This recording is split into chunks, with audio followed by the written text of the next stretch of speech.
My name is Geno Samuel, and welcome back to Discographies, yes, where I'll be going through the studio discography of the prog rock band, yes, in chronological order, focusing too much on the minor details. And now, after Fragile was released, Yes went on an extensive tour to promote the album, something like 6 months, and towards the end of it, they began working on their next album, Close to the Edge, the title of which was provided by Bill Bruford, who felt that the phrase reflected on the state of the band at that time.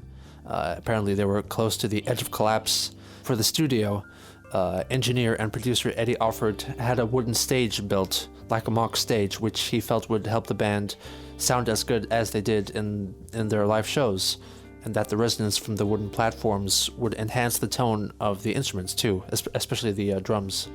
And despite all these accommodations, the band constantly burst out at each other during the recording process. They were angry, confused, they were frustrated. Steve Howe and John Anderson were like the head songwriters of Close to the Edge, and they were the main conceivers of the music. And it seems like they were the only ones who really understood where the music was going. Bruford especially found the compositional process frustrating, stating that the content of every new section was heavily deliberated and each member had to, for lack of a better word, campaign for any input and would be up for a democratic vote and debate. I mentioned already that the band recorded their songs in one segment at a time, and here this was almost like a rule. They would figure out and then lay down 10, 12, or 16 bars at a time, then practice the next section and record that, and all of these were glued together to make a continuous, cohesive piece of music. Bruford was also growing discontent with the musical direction of the songs. The songs were sounding more happy and more boring to him, I suppose, when all he wanted to do was to express himself more in a jazz-inspired improvisational style. I've said before that in the previous two albums, I found Bruford's style to be intrusive and an ill fit for the band's music. And for this album, the band seemed to have kept him on a tight leash, and his style in the songs here is very different to the kinds of beats he used to lay down only a year or two before. So it all sounds like a big ol' mess. Is it though? Well, Close to the Edge was released in September 1972. The album cover was once again designed by Roger Dean, and crucially included the first instance of the bubbly Yes logo, with letters flowing into one another, and this would be featured on most of their future releases. The actual cover art, though, is strikingly simplistic and abstract, and if you want to see the type of fantastical scenery that Dean is known for, you can take your vinyl record sleeve and open it up, because it's a gatefold, and inside is an expansive waterfall for you to gawk at. It really is great. The simplicity of the front cover, I think, is great because you can minimize it to like a 5x5 pixel little square, and you can still figure out what it's supposed to represent. This is actually one of my favorite album covers, and I'll explain why a bit later. So if you look at the back of the album, you can read the track listing. Okay, Close to the Edge, And You and I, Siberian Khatru. That's 3 tracks right there, with Close to the Edge taking up the entirety of side A, with its almost 19-minute long runtime. This was not necessarily a new concept. It's been done before by the likes of King Crimson on Circus and Thick as a Brick by Jethro Tull earlier in the year. But this was a new venture for Yes, and so the title track on side A, Close to the Edge, fades in with a sound effect of a stream, not a live stream, as in like a small river. It's accompanied by bird song and some ethereal soundscapes from synths. This environment that the track establishes swells more and more to a near deafening climax when a white noise sweep from a synth kills the opening dead in its tracks, replaced by the introduction of a rock ensemble, Howe playing an unsettling, discordant, descending and ascending guitar line as Chris Squire's bass line slowly inches higher and higher until he reaches the end of the fretboard even. Then the real fun begins. The first time I heard this song, it was on my iPhone 3, and it was connected to the free library Wi-Fi across the street close to my apartment, and I found it uploaded on Dailymotion, I think because YouTube didn't work for me for whatever reason. And when the segment blasted into my eardrums, I had no idea what to make of it, because to me it appeared that everyone was playing a cluster fork of random notes, and my little brain couldn't process it at all. And I thought to myself, wow, everyone is playing random notes really fast. And somehow they all stop at the exact same time for the singer to sing, ah! For like a second, and they fall right back into the insanity of randomness. This is awesome. How wrong I was. How wrong I was. What is actually happening, of course, is completely different. What they're playing is a theme in 6/8 time, and I never noticed before just how much, yes, love to count in threes, like playing so many pieces in 3/4, 6/8 time, or even 6/4 too. Anyway, the drums are pretty steady throughout, playing a simple, powerful beat, as they should. Hal plays a guitar solo that's like half great, and you can actually just kind of sing along with this one. It's like,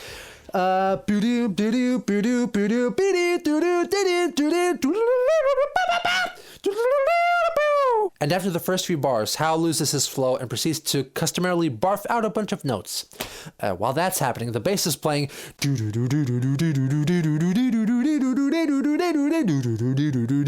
This is ascending menacing motif, and all the while Rick Wakeman is on the synthesizer playing the same thing as the bass, but like 2 or 3 octaves higher and twice as fast. So it's like.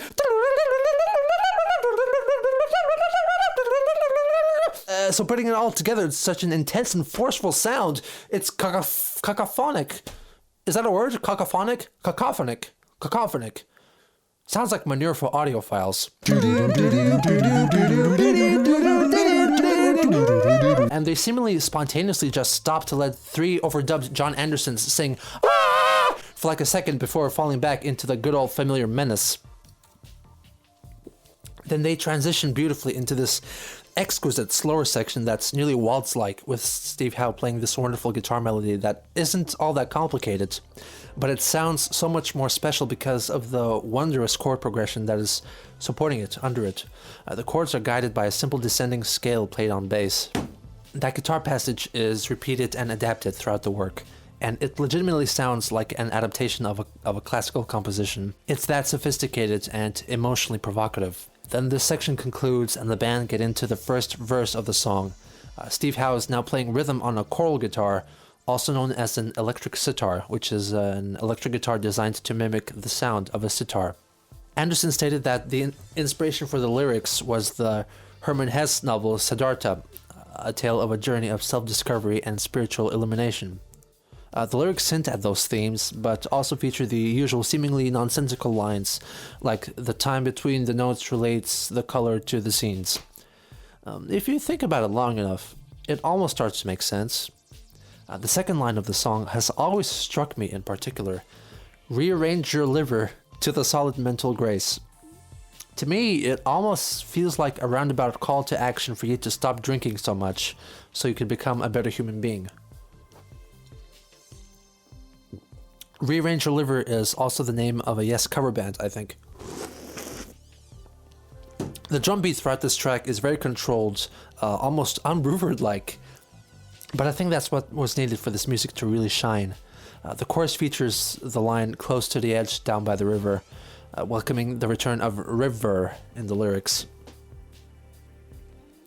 In some parts, you can hear Wakeman playing an almost Morse code-like line, very high on the keys, on a single note. I'm pretty sure it's not Morse code, but perhaps it is meant just to sound like it. John sings a cryptic phrase that is so full of determination. I get up, I get down, which introduces a little switchover of sorts. The verses and choruses largely remain the same, but the vocals take on a more aggressive tone and the bass line changes, playing a slower rhythm than before, yet still is delivered just as forcefully. After a little stay in this section, we get to a thematic transition. Bass and guitar play this descending scale phrase that is new to the piece, but do not worry, because Yes are masters of musical segues. Wakeman comes in on organ with a soft rendition of that beautiful melody played on guitar earlier, so you don't think to yourself that this is the start of a new song. It really helps to link these two sections together by introducing a new theme while retaining a touch of the familiar. The guitar and bass line finally reach their destination, and open up to this ethereal sound bed, full of reverb, mellotron strings, and sounds of cavernous water dripping, otherworldly guitars and bass, slowly fading in and out of sustained notes. Because, the band understood that they've been playing for about 8 minutes at this point, and had to give their listeners a bit of a rest. So this is where you can relax a bit and rest your head and take in this new free rhythm ambience. This is one of the few points in the album where, as I'm listening, I open my eyes and look at the album cover in front of me, or if you have the vinyl, you can look at the record sleeve. And the abstract colors finally start to make sense to me. You know, the green is a kind of green mist emanating from a cavern, slowly swirling and dissipating into the blackness of the cave.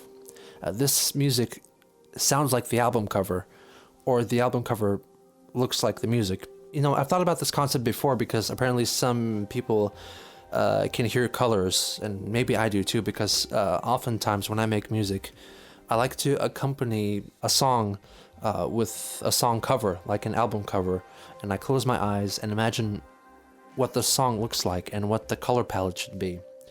I get the same feeling with the album cover. Then somewhere from deep inside the cave, Rick Wakeman starts playing tinkly, light block chords on piano, reminiscent of the droplets of water, perhaps, which are heard here as well. And we get a new haunting musical idea, a vocal from Howe and Squire in the left and right channels, making excellent use of their stereo playground. And you might think to yourself, oh no, this is practically a new song. I think I'm lost. Oh no.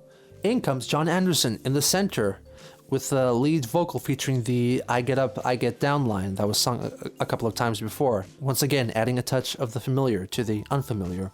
The melody and lyrics here are hauntingly beautiful, and you kind of have to take turns to listen to the Howe Squire lyrics and the Anderson lyrics because they are sung simultaneously and they're seemingly unrelated.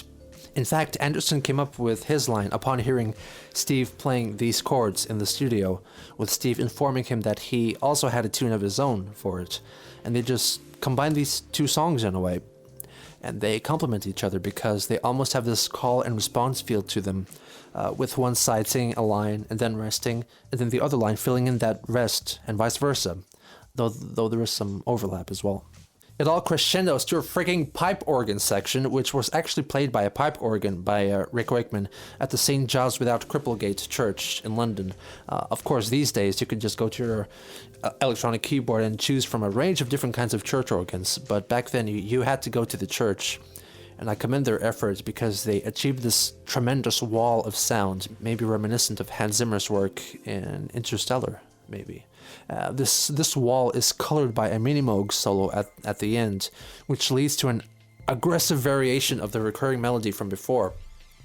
The synth line is quite sharp sounding, piercing, and plays the melody in a major third harmony all throughout, so it really creates this abrasiveness that often clashes with the bass chords underneath it. It's the kind of music that you really feel like squinting to, you know? You can't just sit back and listen casually anymore.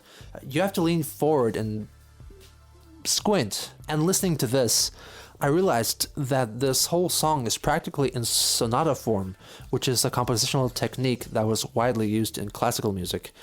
It consists of the exposition, which is introducing and playing all of your themes and melodies, development, which is revisiting those themes and twisting them and performing them in different ways, and recapitulation, which is the return of at least most of the main themes, more or less back to their original state. So this harsh sounding variation on the previous melody obviously means that we are still in the development stage, and I'd say have been since the dreamlike, drippy I get up, I get down movement. But the recapitulation is soon approaching.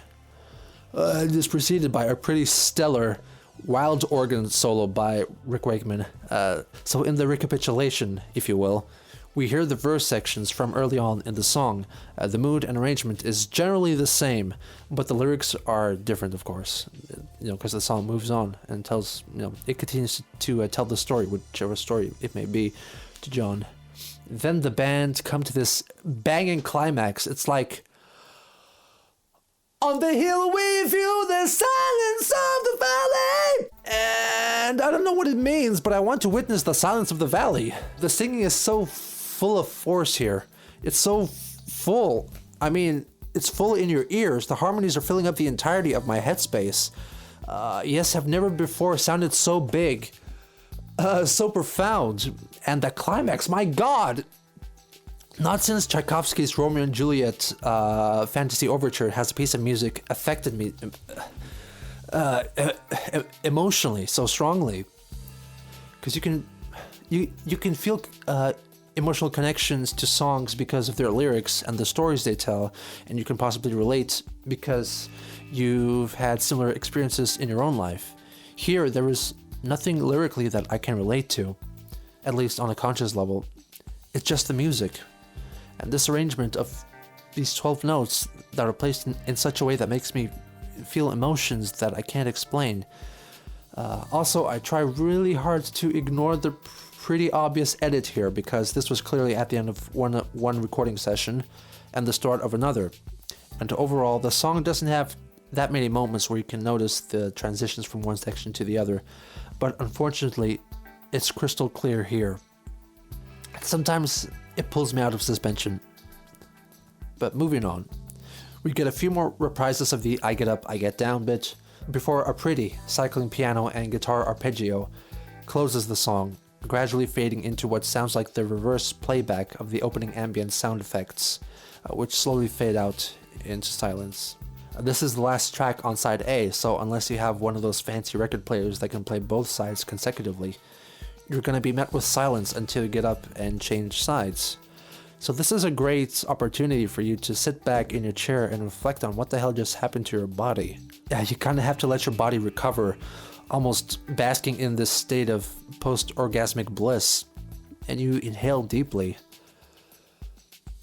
and let go.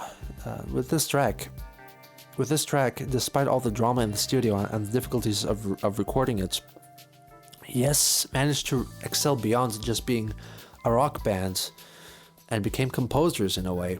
This is worthy of being rearranged for orchestra and played alongside the likes of Tchaikovsky or Rachmaninoff.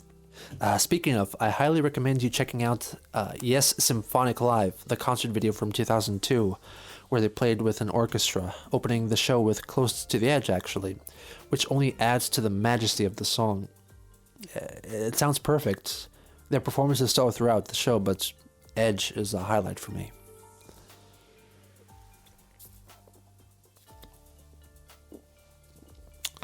Anyway, I figuratively turn over the record to side B, which starts with And You and I. The opening is kind of abstract, noodling on harmonics of a 12-string acoustic guitar that eventually morphs into almost a free time motif. It sounds very spacey, full of room to breathe, but also features a very soft organ line that just holds a single chord throughout, which I think is crucial for this intro section. Once again, I stare into the grainy green and black gradient of the album cover, and I see the music in its colors.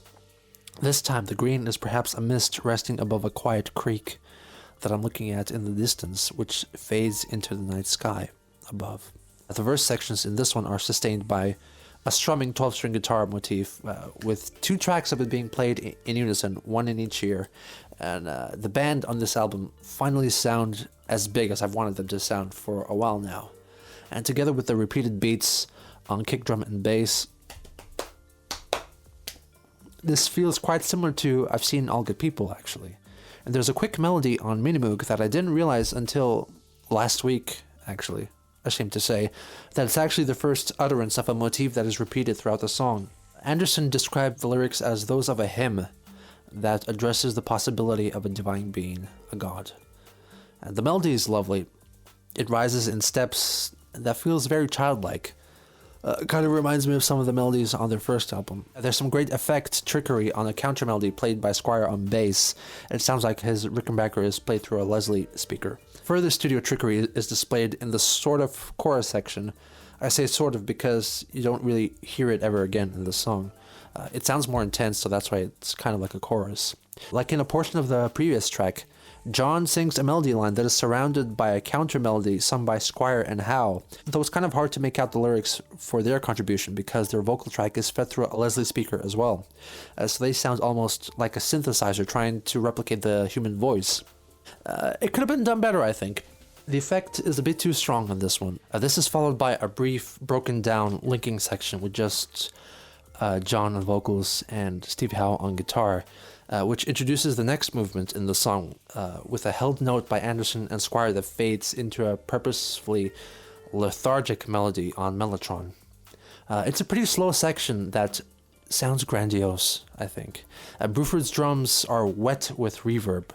The beat must have had Bill feeling like one of those wind-up cymbal playing monkeys. He's literally just playing kick, snare, kick, snare. And while I appreciate the rudimentary quality of it, it's actually too simple, I think, for me. I feel that a simple pattern on right cymbal perhaps could have added more color to the section while not being too intrusive either. The vocal line is a variation of the previous section, but now sounds more forceful, like a proclamation. This opens up to a variation of the previously mentioned melody line, this time played much more slowly and by Steve Howe on his lap steel guitar, which is, I think, the first time he's ever played one on a Yes track, further expanding the range of instruments that he plays. And it's meant to sound epic, big, full of reverb. I mean, it does, but I don't think that he's very good at it. He's not very good at this sliding technique of the lap steel. You know, I think it sounds very sloppy. And on a lap steel guitar, the strings don't make contact with the frets of the fretboard, even if there are any. So you really have to develop a precise way of controlling the tone bar to travel from note to note and not to overshoot a note, which I feel Howe does a lot. This section comes to a close and opens up to a reprise of the opening free tempo acoustic guitar motif, which then leads into an upbeat acoustic rendition of the verses from earlier, with just guitar and vocals. And you and I reflect on the music of the song so far, and we realize this is pretty much a progressive folk song, isn't it? It's quite heavy on acoustic guitar throughout, and it and the slide guitar add a raw, country-esque feel to it. Then the rest of the band join in, and this acoustic rendition is played by a real twangy electric guitar line, which in all fairness, Steve performs great. I've mentioned before that he should have sought a career in country music instead. There's a line in here, in the lyrics, "There'll be no mutant enemy we shall certify, political ends as sad remains will die," which inspired the name of Mutant Enemy Productions, the production company created by noted Yes fan, screenwriter, producer, and director Joss Whedon. Little tidbit for you. Anyway, this part also features a minor key variation of the chord progression, very classical, changing the major tonality into a minor one, over which Wakeman plays a synth solo based on the recurring motif of the song. The song then transitions to a huge sounding, slow reprise of the main recurring motif of the song, which only becomes slower and slower as the years progress in their live shows. Howe is heard in the back sliding notes down on his lap steel. It doesn't sound too intrusive here, and I think it adds to the ambience. So he's using it effectively, I think. Finally, the track returns to the soft and mellow acoustic guitar picking feel, and one more announcement from John Anderson that everything will be okay, and you and I reach over the sun for the river. All these surreal and beautiful descriptions concerning the majesty of nature. Very faintly, at the last few seconds of the track, you can hear Steve Howe sliding up the fretboard of his lap steel guitar, lifting up, sliding higher and higher, which becomes more pronounced in the live shows. It's a nice, literally uplifting way to finish the song. I feel like this track overall benefited from the decades of being played in concerts and slowly getting modified and improved upon. The album cut, I feel, is a bit rushed in places, and despite it being 10 minutes long, it could have easily been 1 or 2 minutes longer, I think, and still had physical room to spare on the vinyl record. Still a really great track, though. The third and final track on the album takes the band in a completely opposite direction. Coming off from the prog rock Pure Prayer League sounding And You and I, Siberian Khatru starts off with a great rock riff from Howe. The band kick down the door and deliver a strong rock groove with Wakeman on keys playing the melody that would repeat throughout the 9-minute long song. And the theme consists of 3 4/4 bars with the last 4th bar in 3/4 time. And Steve plays a cool pattern that ascends up an octave with each cycle of the theme. When I saw Yes live back in December 2009, they opened with this track, which they often used as their first song in the live show. And I still remember the power with which they performed this one. Things get quite fist bumpy in the verses. The bass line is simplified, mostly slamming down on a chunky root note on each beat. A new riff is introduced and is played in harmony by guitar and keys.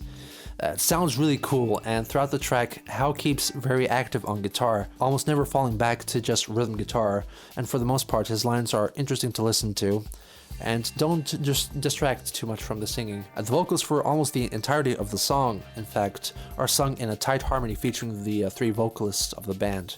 The lyrics are downright bizarre, so don't need to concern yourself with that too much.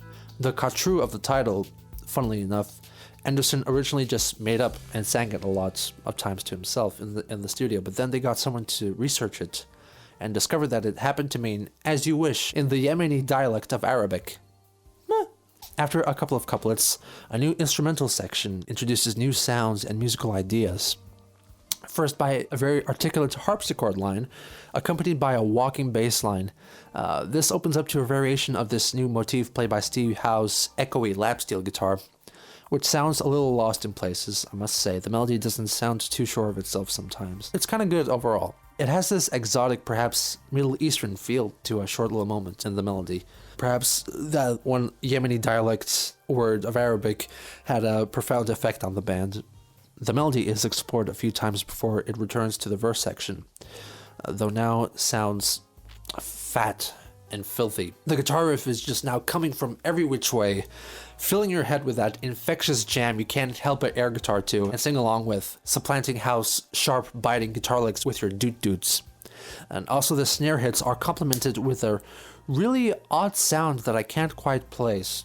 It kind of sounds like a tambourine hit with an overwhelming amount of reverb that has a noise gate on it, so the reverb cuts off fairly quickly. So this is almost like a prototype of the classic 80s gated snare sound. It's popping like Rice Krispies, and it's so satisfying and punches through the mix.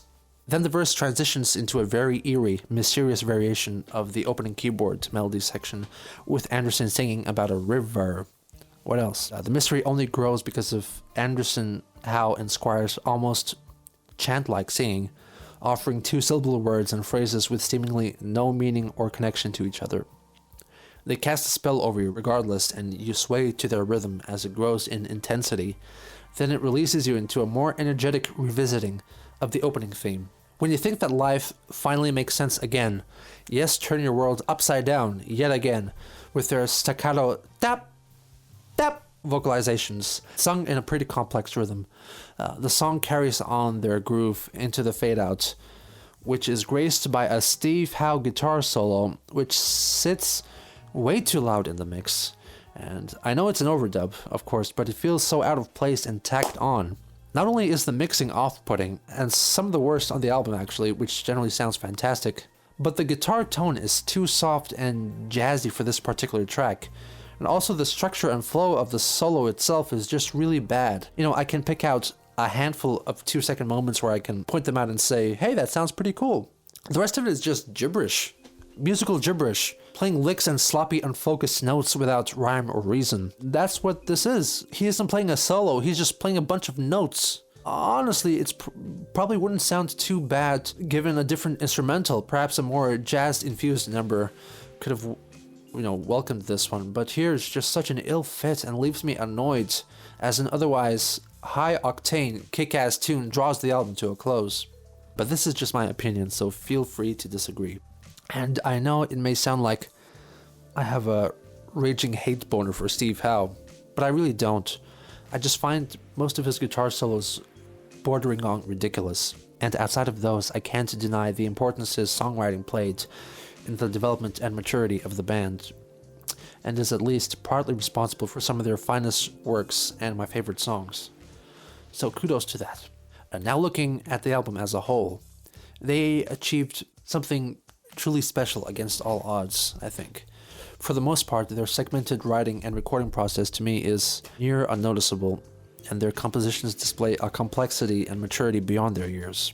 The mix in general is outstanding, and the band sound huge.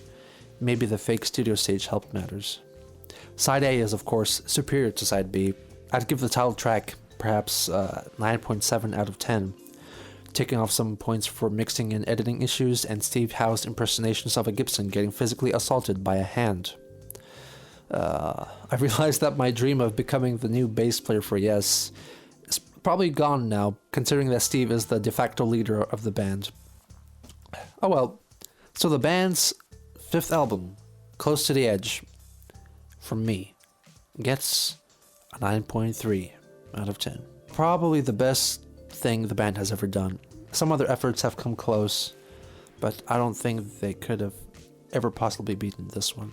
So despite the length of its songs and musical complexity, it was their most commercially successful album yet, reaching number 3 in the US album charts and 4 in the UK. After the recording was completed, actually, Bill Bruford felt that he gave all he had for the band and couldn't deliver any more.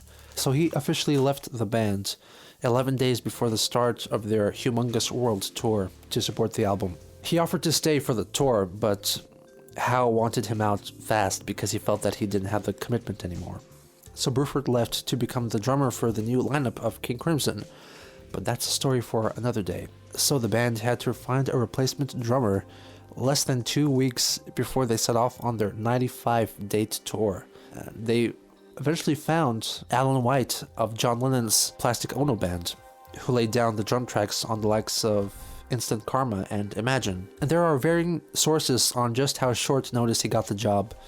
Some sources say that he had 3 days to learn the band's set list, and that he only had 1 full rehearsal with the band before they went on tour. And he sure delivered the goods. He came from a rock background as opposed to Bruford's jazz influences. His style of playing was more composed, focused, but punchy, and non-abstract. So 5 years and 5 albums after the formation of the group, they were left with just 2 founding members. And I think that 3 for 3, each change in lineup was for the better. I'm going to throw you a mini bonus review here. So the first release from the band featuring White was actually Yes Songs, a live album of recordings taken from their Fragile and Close to the Edge tours. So 3 of the tracks were recorded earlier with Bruford, and the other 11 were with White. And you can really tell the difference on tracks like I've Seen All Good People and Starship Trooper. They sound so much better with a simple but nevertheless tight beat. The musicianship is stellar throughout. The vocals from everyone involved start off superb, but then towards the end of the show, Anderson is really struggling to keep control of his voice. This record was a big hit, despite the recordings turning out really murky. There's a remastered release that fixes it up a lot. Sounds better, but still not great. A show from the Close to the Edge tour was also filmed and later released as the concert film Yes Songs. It looks murky, it sounds murky. Check it out. So how could they possibly top their monumental 5th album? Well, they couldn't, I guess. Tune in this Friday, when I'll be soliloquying you about their 6th studio album, Tales from Topographic Oceans. Like and subscribe for more music reviews and original music from me. A special thanks to my patrons, and if you're interested in contributing, there's links to my Patreon and original music down below in the description. Thanks again. See you around.